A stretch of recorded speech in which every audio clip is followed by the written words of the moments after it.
I found a shrine to my girlfriend in my parents' basement. My brother built it.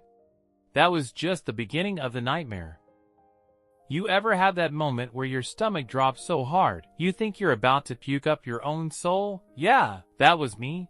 The night I found what I can only describe as a shrine to my girlfriend in my parents' basement. A dimly lit room that reeked of mold and bad intentions, covered in printed out photos of her face, some I didn't even know existed. Pictures of her smiling at her university recital, her sitting at a bus stop, one of her sleeping, and my brother's handwriting was everywhere. But I'm getting ahead of myself. Let me back up. My girlfriend, Maya, and I have been together for about 3 years. She's the type of person who lights up a room without even trying. Smart, charming, the kind of laugh that just makes people stop and smile. She wasn't just the girl I was dating. She was it for me. We were talking about moving in together, getting a dog, maybe even relocating to the coast after graduation. But something had started to feel off. Maya kept saying she felt watched. At first, I thought it was just stress. Her final year in school, night shifts at the cafe, a recent mugging a block away from her place. All valid reasons to be on edge. But when she told me someone had left a note on her car that said, "You look beautiful in your red sweater," I froze, because I'd seen her that day. She wore my hoodie, and the only people who knew it was red were me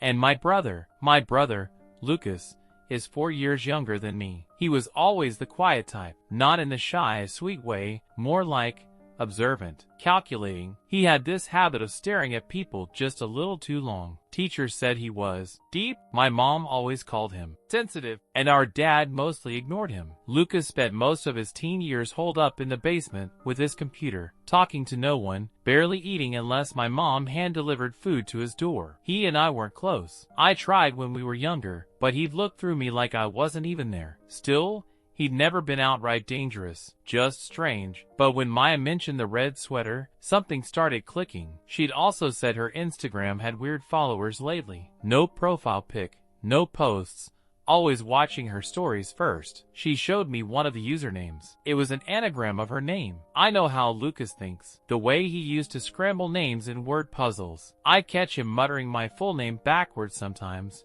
As a kid, it was a stretch. Until it wasn't. I decided to confront him. I went to my parents' house under the pretense of picking up an old guitar I'd left behind. My parents weren't home, and Lucas, true to form, was downstairs. I hadn't been in that basement in years. The door creaked like it was begging me not to go down there. As I stepped onto the dusty stairs, I got this feeling, like the air got heavier, like I wasn't supposed to be there. There were blackout curtains on the tiny windows. Even though it was daytime, the entire space was dim and cold. I don't know what I expected, but I didn't expect that. On one side of the basement wall was a corkboard. No, 3 corkboards, covered in photos of Maya. Some were printed, some Polaroids. There were grocery receipts taped up, lipstick-stained napkins, a lock of hair, I swear to God, a lock of hair, scotch taped to a piece of paper with the word Angel written under it. There were even 2 ticket stubs from a movie I took Maya to over 6 months ago. I remember because we were the only 2 in the theater. I never gave him that stub. How the hell did he have it? Then I saw the audio cassettes, labeled by date. I picked one up, and it was labeled, "Maya morning shift 11/14. He'd been following her, recording her, stalking her. I backed out, breathing so fast I thought I might pass out. That's when I heard the creak of a step behind me. Lucas, his face was blank, but his eyes, there was this glint, like he was proud, like he'd been waiting for me to find it. "You weren't supposed to see this yet," he said. So there I was, standing in that freezing basement with my brother looking at me like I'd invaded his privacy. "You weren't supposed to see this yet," he said again. Yet, that word hit me like a punch. I asked, no, demanded, to know what the hell this was. Why he had photos of Maya, her hair, the tapes. I wasn't yelling, though every nerve in my body was screaming. But he just tilted his head like I was the crazy one. "She's meant for me," he said, so calm it chilled me. "You're just in the way." I thought he was joking, some horrible, demented joke. But then he said, "Don't worry, I haven't touched her yet." I left. I didn't say anything else. I turned around, walked right up those stairs, and out of that house like it was on fire. My first instinct was to call Maya, to tell her everything. But I didn't. Not yet. Not until I knew exactly what I was dealing with. I went home and locked every door and window. Then I sat there, staring at my phone, wondering how I'd missed it all. The signs, the way Lucas always found a reason to drop by when Maya was over, the offhand comments he'd made about her laugh. That one time Maya mentioned thinking she saw someone outside her building late at night. I brushed it off. We both did. God, I felt sick. The next morning, I went to my parents' place again. I told them Lucas needed help, that something was seriously wrong. And you know what my mom said? Your brother's just going through things. Be gentle with him. Gentle? I told them what I saw. The shrine, the pictures, the hair. My mom paled a little, but my dad, he barely reacted. Just leaned back in his recliner like I was talking about a B- on a math test. I told him to take all that stuff down. Dad muttered, "Wait. What? You knew?" I nearly choked on my own words. My mom looked between us and then said, "He said it was just a phase, that he was making some kind of art project. We didn't think it was dangerous." So yeah, my parents knew. They knew he was obsessively collecting things tied to Maya. They saw the photos, the receipts, maybe even the hair, and they let it happen. "Don't overreact," my mom said. "You always blow things out of proportion." I walked out again, because if I stayed, I was going to scream, or cry, or both. I called Maya that night and told her everything. I expected her to panic. She didn't. She went deadly quiet. Then she said, "That explains the camera." I stopped breathing. She told me she'd found a tiny black object tucked behind a vent in her bedroom a few days earlier. She thought it was just part of the vent system at first, but it had a tiny lens. When she pulled it out and Googled it, it was a mini spy cam. She thought it was left by the last tenant, or maybe some sick maintenance guy. She hadn't told me yet, because she didn't want to stress me out. But now she knew exactly where it came from. Lucas. He had been in her apartment. We called the police. They took our statements. But unless we had proof he installed the camera, there wasn't much they could do, especially since Lucas was still a minor when it was allegedly placed. Maya handed over the camera. They promised to investigate. That was 2 weeks ago. Nothing's happened. And then, last night, Maya got a text from a blocked number. It was a picture of her brushing her teeth, taken that day. Same clothes, same mirror, same moment. She ran out of her apartment so fast, she left the water running. We're staying in a motel now. We don't feel safe. My parents still won't believe he's dangerous. They said the picture must be fake, that we're the ones scaring ourselves. But Maya's being watched, still, and I'm starting to think Lucas isn't acting alone. You ever feel like your skin doesn't belong to you anymore? Like it's just a suit you're wearing, while someone else watches you from the inside? That's how I felt waking up in that motel bed next to Maya, knowing someone, likely my brother, had watched her brush her teeth in the privacy of her own apartment that same morning. And if he had access to her bathroom like that, what else had he seen or done? I barely slept that night. Every little creak of the wall, every car door outside the motel, made my blood run cold. Maya was passed out, exhaustion finally knocking her out after hours of crying and pacing. And I just sat there staring at the door, a steak knife from the motel kitchenette clenched in my fist. At 2:17 a.m., I heard something, a scrape, a shuffle. I sat up. Every muscle in my body was screaming to move, but I didn't want to wake Maya unless I had to. Then came the click. Someone was trying the doorknob. I sprang up, grabbed Maya by the shoulder, and whispered her name. She jolted awake, confused. I put my finger to my lips and pointed at the door. We both heard it then, the soft turn of the handle. Someone was trying very carefully to get in, not knocking, not kicking, just trying. Then the faintest knock, 3 soft taps. I looked through the peephole. Nobody was there. But when I cracked the window curtain an inch, I saw him. A hooded figure standing just out of view of the door camera, hands in his hoodie pocket, rocking slightly back and forth. No movement, just waiting. I called the front desk. They said they'd send someone. By the time the motel clerk got there, the guy was gone. I wanted to believe it was coincidence, some random creep, but I knew better. Maya knew better. The next morning,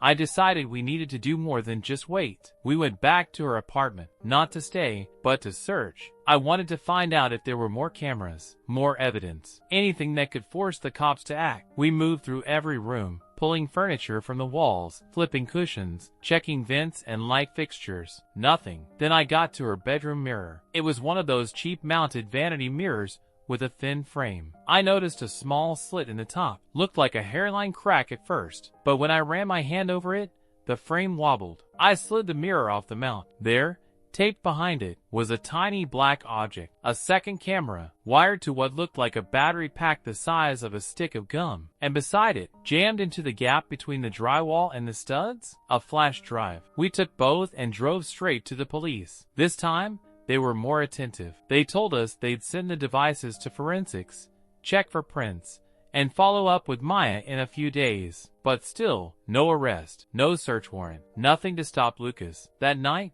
Maya got a new message, another blocked number. This time, it was a voice memo. I played it through my phone speaker, and I swear I felt the air leave the room. It was a recording of us sleeping. You could hear our breathing, the hum of the motel heater, the rustle of the sheets when I shifted at one point, and then a whisper, so faint, we had to play it 3 times to hear it clearly. I'll take her back, you'll see. I nearly threw my phone against the wall. That was it. That was the moment I stopped trying to convince myself Lucas was just a sick kid who needed therapy. This wasn't obsession anymore. This was escalation. This was possession. We tried to move motels, stay somewhere new, somewhere not under our real names. But the next morning, there was an envelope under our door. No name, no stamp, just one printed sentence. Run all you want. I'm still watching. Yet, after the envelope, Maya stopped sleeping entirely. I couldn't blame her, neither did I. Every time she'd close her eyes, she'd jolt awake again, gasping like she was drowning. I started leaving the TV on, low volume, just enough to break the silence. I needed the noise. I needed something human, because it felt like we were being circled by wolves. I changed our phones, new numbers, got burner phones for good measure. We even used cash only for the new motel. No IDs, no paper trail. We did everything right, and it still wasn't enough. It was around this time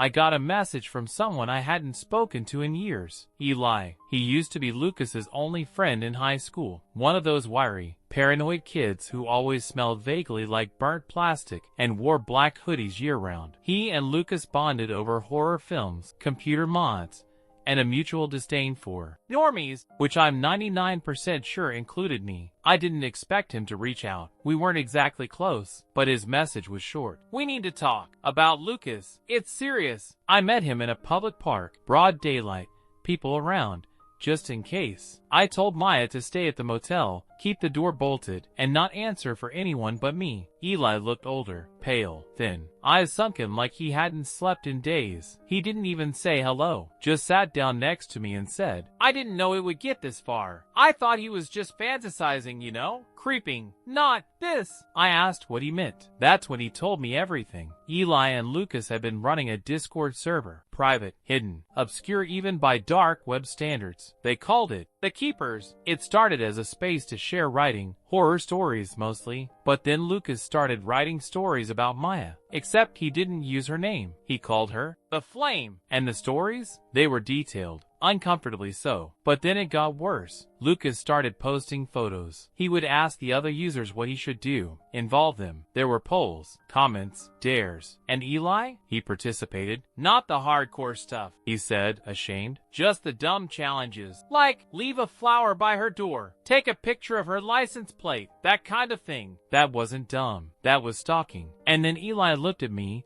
and said something that made my spine lock up. I stopped when he showed me the vial. Vial? He said it had her spit in it, from a coffee cup. He stole it after she threw it away. I wanted to punch him, scream at him, but he was already unraveling in front of me. He said that a few weeks ago, he tried to leave the server. Lucas messaged him saying, You can't leave the Keepers. We keep each other. And then the videos started. Anonymous numbers sending him clips of himself, asleep in bed, at the gas station, walking his dog. He was being watched too. Whatever Lucas started, he said, it's bigger now. I think someone else is helping him. Or maybe he's not the only one anymore. That's when he slid something across the bench. A flash drive. It's everything I downloaded before I bailed. Server log, screenshots, some of the stories. One of them ends with you dying. I took the drive and told him I'd handle it. I didn't know how, but I would. He nodded, looked over his shoulder like someone was watching. Then he stood up and said, If I disappear, it wasn't an accident. He walked off. That was the last time I saw him. 2 days later, I got a news alert from a local station. Body found in river. No ID. But the description matched Eli. Same hoodie, same build, Police suspect suicide. I don't, because before he died, Eli had texted me one last time. No words, just a single photo of him holding a match, and behind him on the wall, a blurry printout of Maya's face, burning. We should have known something was wrong the second we handed over the flash drive. Maya and I drove straight to the precinct the morning after Eli died. We didn't trust anyone, but we didn't know where else to go. I told the front desk we had digital evidence related to a stalking case, possibly tied to a death. The woman raised an eyebrow but nodded, said she'd get the tech crimes guy. A detective named Faulkner came out, tall, balding, mid-50s, moved like he didn't want to be there, but he seemed to take it seriously enough, especially when we mentioned Eli and the Discord server. He walked us to a small back office, took the flash drive, plugged it in. Within seconds, the monitor filled with file names, story drafts, chat logs, image files, even a folder called Watch Your Tears. Faulkner didn't say much, but I noticed something change in his expression when he clicked open one of the stories, the one where the flame gets taken. He leaned in closer, scrolled slowly. Jesus, he muttered. He's fantasizing about abduction. No shit, I thought. Faulkner promised to follow up. Said he'd assign a unit to patrol Maya's street, just in case. Asked for our motel address for the report. We were hesitant, but after some pressure, we gave it to him. He said he'd call in a couple of days. That call never came. Instead, 3 nights later, Lucas showed up at our motel. It was just after midnight. Maya was finally asleep, breathing steady for the first time in days. I was brushing my teeth in the tiny bathroom when I heard it, a soft scratching sound at the window. I froze, waited, nothing. Then, tap, tap, tap. I crept to the curtain, peeled it back an inch, and I swear to God, I saw his face. Lucas, just standing there, watching, his eyes wide, no emotion, his hoodie pulled tight over his hair. I dropped the curtain, shook Maya awake. She came up gasping just as I grabbed the steak knife again. It was our only weapon. By the time I opened the door, he was gone. We called 911 immediately. 2 officers showed up 10 minutes later. One of them, Officer Hendricks, was young, twitchy, way too casual about it. He barely glanced around the property before shrugging and saying, "Could have been anyone." We explained that the motel's security camera pointed directly at our room. Could they pull the footage? He said the cameras had been acting up. Then he asked what we'd given the police earlier in the week. I didn't answer. He smiled. "No worries. Just curious." Something wasn't right. When they left, Maya turned to me, pale as a ghost. "Why did he ask about the drive?" I didn't have an answer. The next morning,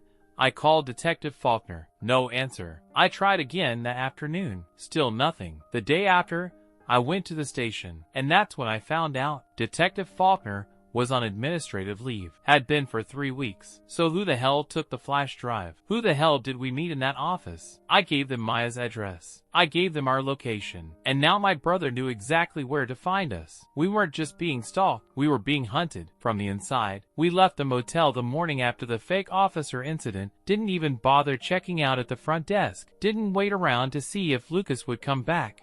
Just threw everything into the trunk of my car like our lives depended on getting away from there, which honestly, they probably did, and drove 3 hours east to a friend's cabin in the woods that he said we could use for a few days. No cell service, no Wi-Fi, no cameras, no visitors, just the sound of wind in the trees and the occasional crack of dry leaves underfoot that made us freeze every time we heard it because we couldn't shake the feeling that someone had followed us even out there. Like we were never really alone anymore no matter how far we ran or how deep we hid. Maya tried to be calm, tried to act like it was a vacation, like she could distract herself by organizing the canned food in the pantry or sketching birds on scrap paper or reading the same page of a book over and over again without remembering a single word of it. But I could see the way her hands trembled when she poured water, the way her eyes darted to every window before pulling the curtain shut, and the way she jumped every time I opened a door too fast or stepped into the room too quietly.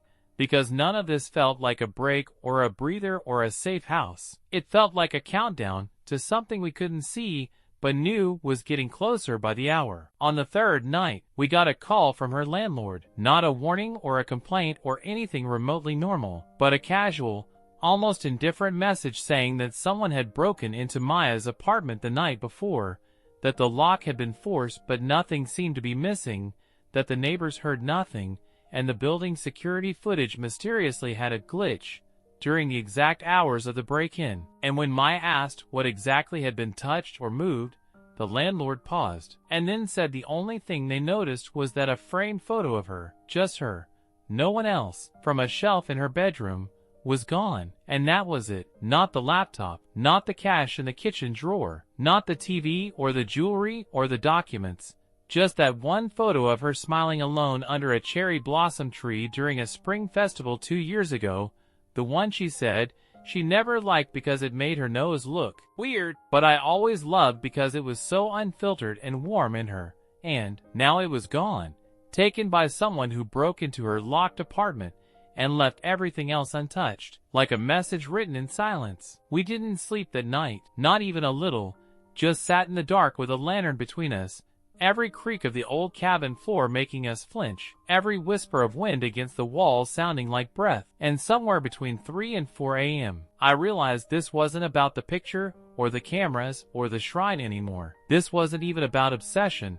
It was about ownership, about Lucas trying to take something he thought belonged to him and punish anyone who got in his way. And the scariest part wasn't what he'd already done, but what he was clearly planning, slowly, methodically, like this was all just the prelude to something bigger, something final. And as I looked across the table at Maya clutching the knife she'd been keeping by her side, like a stuffed animal, I couldn't help but wonder how far he was willing to go to make her his. We thought about going to the media, thought about releasing the server logs and Eli's screenshots, going public and making noise so loud it couldn't be ignored. But something about that felt like feeding the fire, like giving Lucas the audience he wanted, like playing right into his twisted narrative. And the worst part was we still didn't know how deep this went. If someone in the police really was helping him, if the Keepers still existed, or if Lucas was just one of many.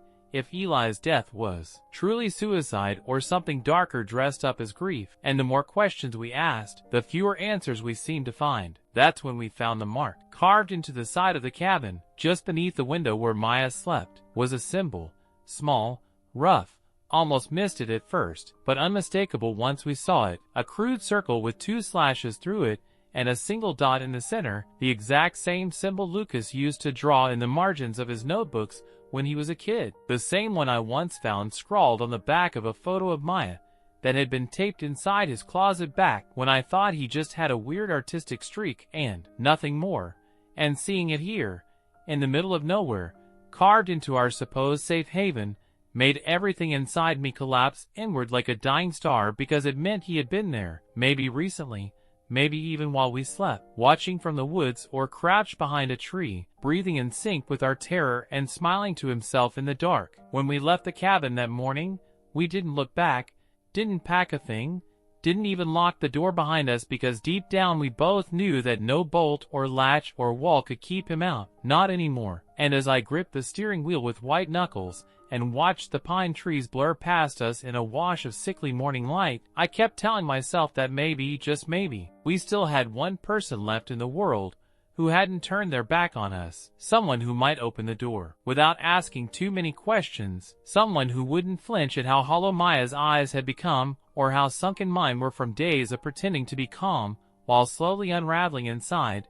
Someone who'd once punched a guy in the jaw for calling me a loser in 7th grade and meant it, who carried me 3 miles when I sprained my ankle on a hike and wouldn't let me limp, who came to every birthday even when his parents forgot his own, who once drunkenly told me that if I ever got in trouble, real trouble, I could knock on his door at any hour and he'd be there. That person was Tyler. We hadn't talked in almost a year, not out of anger or some falling out, but the slow suffocation of adulthood, the way work and bills and cities and relationships stretch friendships thin until even the strongest ones start to fray. But something in my gut told me, if anyone could still see me underneath the dirt and fear and madness that had become my daily armor, it would be him. So I drove straight to his apartment, like a man heading towards shore after days adrift, heart pounding with each red light, each intersection, each corner turned.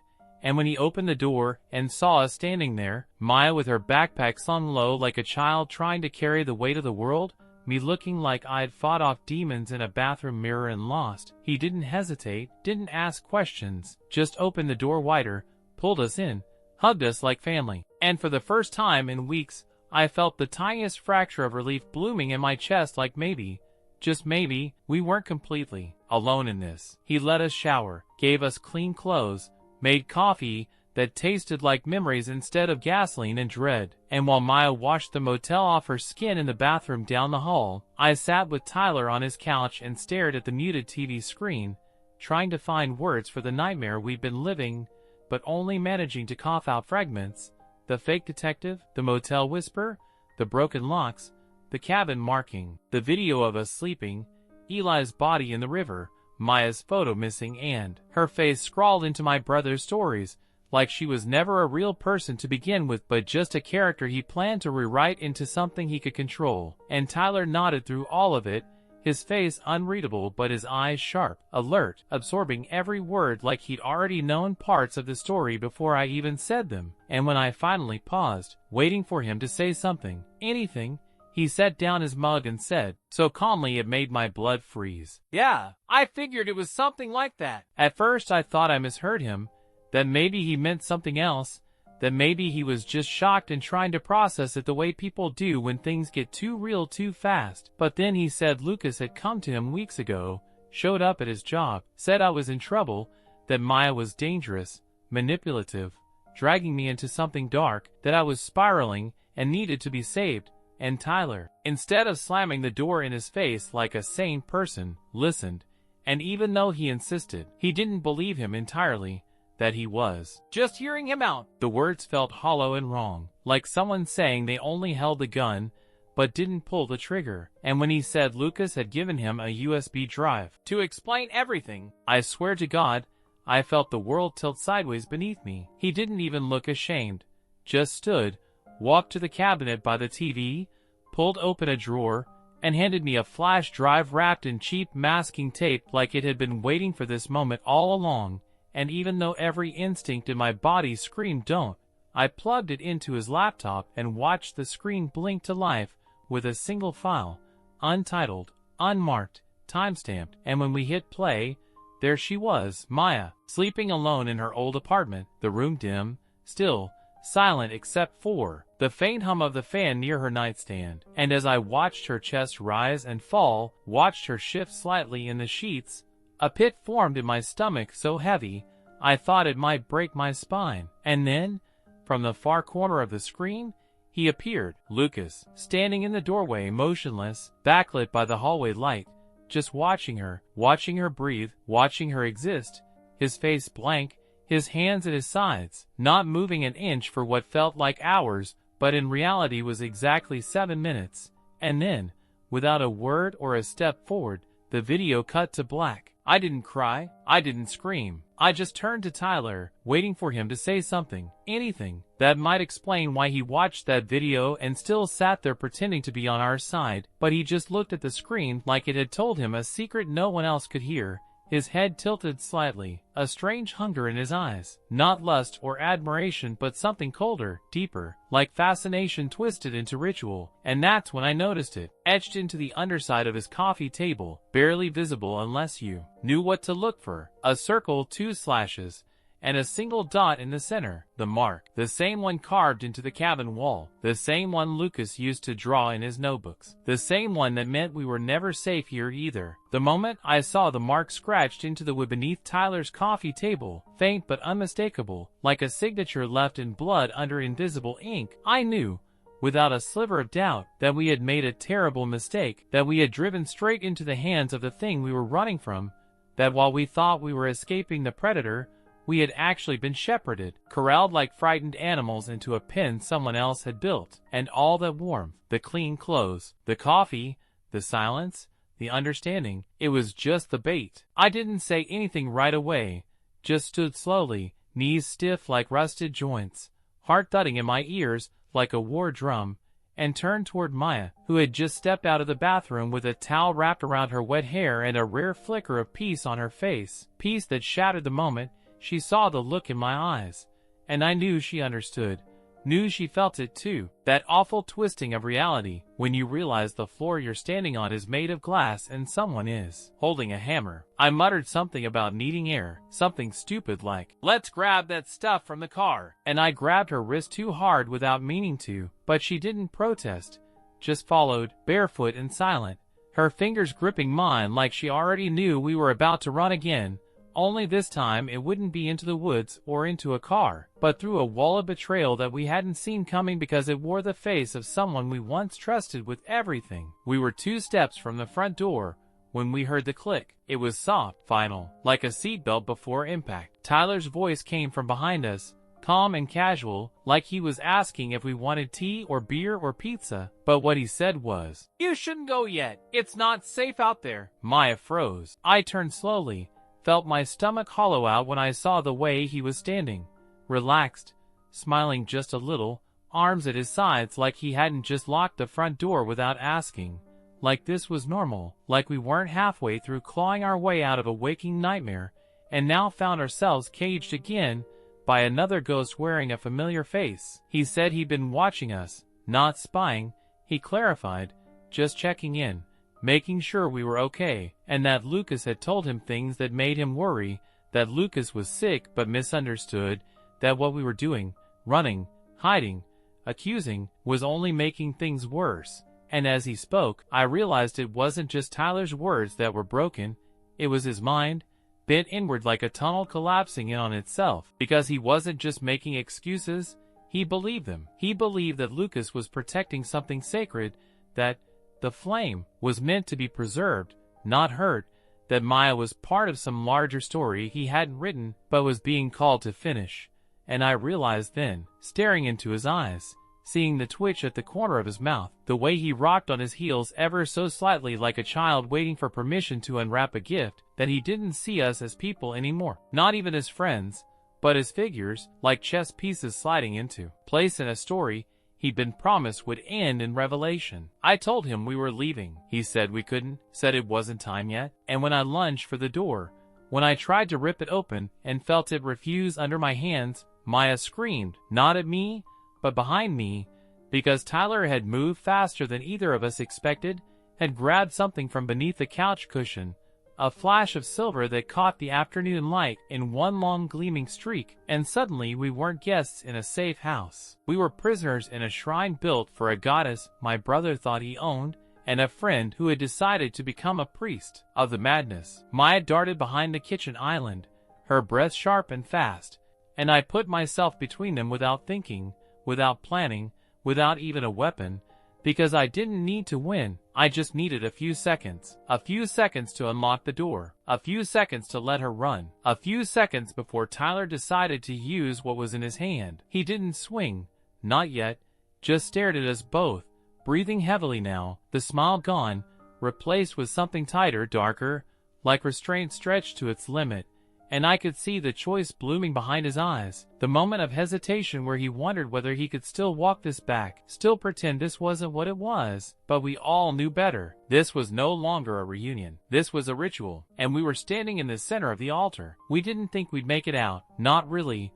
Not with the way Tyler was standing there like some possessed marionette caught halfway between hesitation and certainty, holding that knife in his hand like it had always belonged to him, like it had been waiting in the couch cushion for this exact moment, for this exact act. And in the half second before anything happened, before he could take that first step toward us, before he could choose violence over delusion, I threw the chair, not at him, not to injure, just enough to startle, enough to break his trance and buy us 3, maybe 4 seconds of chaos.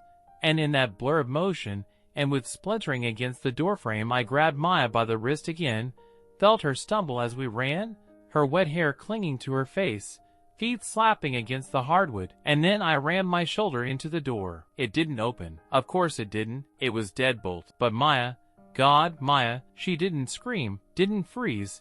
She dropped to the floor, pulled the bottom drawer of the entry table clean off its track, reached inside like she knew what she was looking for, and came back up with Tyler's spare keys in one hand, and the pepper spray I gave her 6 months ago still looped to her backpack strap in the other. And while I fumbled with the lock, hands slick with sweat and panic, she turned back to Tyler, and sprayed him full in the face. He screamed, dropped the knife, staggered back into the wall with a sound like a dying animal, and the second the bolt slid open, we were gone. We didn't stop, we didn't speak, we just ran through the hallway, down the stairs, into the car. I didn't look to see if he followed. I didn't care. We left him behind with the same kind of silence you give a tomb. But the thing was, getting out didn't mean we were free, because something had changed in those last few hours, not just in Tyler, but in us, in the world around us, like the temperature had dropped by degrees we couldn't measure, like we were being peeled out of our reality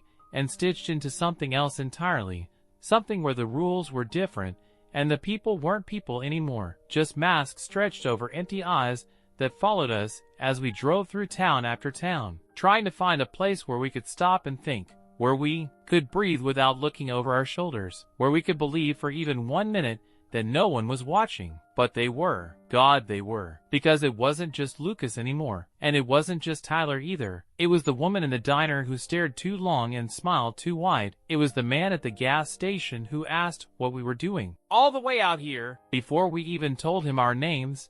It was the way every motel we stopped at already had our room key on the counter. The way the clerk would say, "We've been expecting you," like it was a joke, but never laughed. And when we asked to pay with cash, they just waved it off, like the money didn't matter, like the transaction was something else entirely. They were everywhere. The keepers, that stupid name Lucas gave to his online cult, the one we thought was just a digital cancer festering in some forgotten Discord server, had grown legs and walked into the real world, and now it was everywhere we went. Symbols etched into bathroom stalls, scrawled on the backs of gas receipts, drawn into the dirt on the hood of our car while we slept inside, watching us, circling us, branding us over and over again with the mark we couldn't scrub off no matter how fast we ran. We should have left the country. We should have disappeared completely. But we didn't. Because I was stupid. Because I thought I could fight this. Because I wanted to be the man who protected her, not just the man who ran away. So I made a plan. I found a journalist, not a big-name news anchor or flashy TV personality, but someone real, someone who'd written about cults before, who'd exposed dark web crimes and vanished women and encrypted chatroom death games. Someone who lived off-grid in a trailer surrounded by cameras and suspicion, who agreed to meet only after I emailed her files from Eli's drive and offered the password Lucas used to encrypt the deepest folder, the one labeled blameascendancy.zip. Maya was scared, but she agreed. She always did. She was stronger than me. Even then, especially then, we were supposed to meet the journalist at a trailhead 3 hours into the desert, and I remember she smiled on the drive out, just once, said it felt like something might finally break, like maybe this was the end of the spiral. But when I got back from pumping gas 10 minutes from the meeting point, she was gone. Not gone like she walked away. Gone like the passenger door was wide open, and her bag was still inside. Gone like she'd vanished between 2 blinks of my eyes. Gone like she had never been there to begin with. Except, I could still smell her shampoo on the seat, still see the faint indentation where her legs had been, still feel the heat from her skin in the fabric, and on the dashboard, a new envelope, just like the last one. No name, no stamp. Inside was a single Polaroid. It was her, eyes closed, lips parted, wearing the same clothes. But she wasn't sleeping, and she wasn't breathing. I didn't remember the drive back through the desert in any sort of conscious way, only that my hands were on the wheel, and my eyes were open, and the sky had turned the color of old paper, and everything around me felt like the world had hollowed itself out, like it had peeled away all pretense of safety, and exposed the machinery beneath, rusted and jagged and bleeding noise. And the only thing I could see when I blinked was the image from the Polaroid. Maya's face, her eyes closed, her lips slightly parted, her body limp like the air had been siphoned from her lungs and replaced with silence. And the worst part, the part that split something deep inside me, was that I didn't know if she was alive when the photo was taken or if I had already become a witness to the aftermath. I drove without direction because the road wasn't leading me to a destination anymore. It was leading me to an answer, to a truth that had been crawling beneath my skin since the moment Lucas whispered, "You're just in the way!" And every mile between me and that truth dissolved like ash in my rear view, until finally I reached the place that had been calling to me through dreams and madness and flickers and dead screens, an old broadcast tower standing like a broken tooth in the middle of the sun, bleached nowhere, surrounded by sand and static, and the kind of silence that feels like it's breathing. I found the tower because of the video file on Eli's flash drive, the one labeled Final Ascendancy.mp4, which I'd opened on a stranger's laptop in a truck stop bathroom, using the last minutes of stolen Wi-Fi. The video grainy and soundless, but unmistakable, showing a figure in a black robe walking slowly in a circle lit only by fire, the camera panning across a crude altar built from stone and metal and rusted rebar, and when the robed figure stepped aside, the camera fixed on what lay at the center, Maya, bound, eyes closed but lips moving, whispering something over and over again to no one, and then the camera turned, slowly, deliberately, and for a brief, flickering second, it caught the face of the one filming, Lucas, smiling the way someone smiles when they've spent years building a perfect lie and finally get to watch everyone else live inside it. I knew then where to go, knew the tower wasn't just a symbol from his stories or a metaphor in the corrupted poems he wrote on the old server. It was real, it was here, and it was waiting.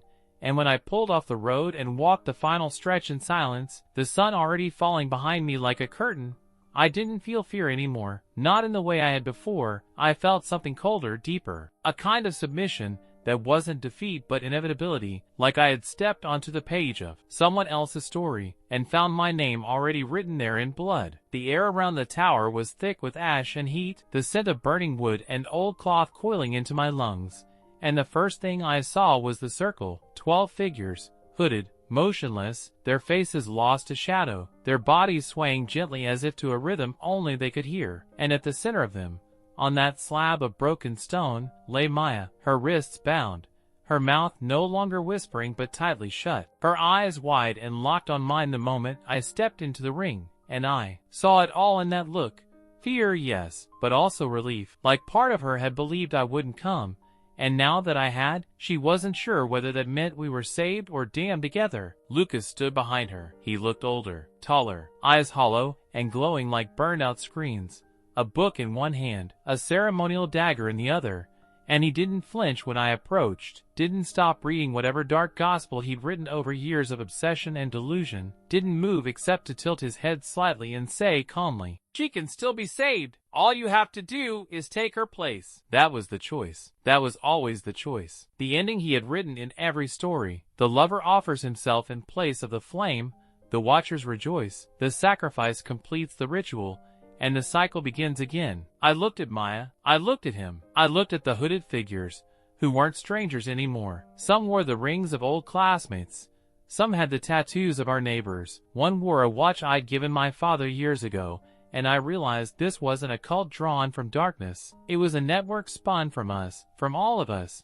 People we trusted, people we'd passed on the street, people who had kept the silence all these years, and now stood together in worship of the sickness I once called my brother. And in that moment, knife in my hand, eyes on hers, I made my choice. I woke up in the desert, alone, no memory of how I got there, just the faint smell of smoke in the wind, and a symbol burned into the skin of my left hand. The circle with the dot, and the twin slashes, still hot, still glowing, still watching. There was no Maya, no tower, no sign the ritual had ever happened. But when I opened my phone, my old phone, somehow back in my pocket, there was a new video. It was her, standing in the doorway of our old apartment, smiling, alive. She didn't speak, she just held up a piece of paper to the camera. One word, keeper. And then the screen went black. So now I'm back in the city, back on the internet, back among the noise and the masks and the watchers who don't blink, who follow silently, who wear the faces of friends. I don't know where Maya is. I don't know if she chose it. I don't know if I did. But I do know the story isn't over, because I'm still here, and I'm still watching, and the next flame? She's already burning.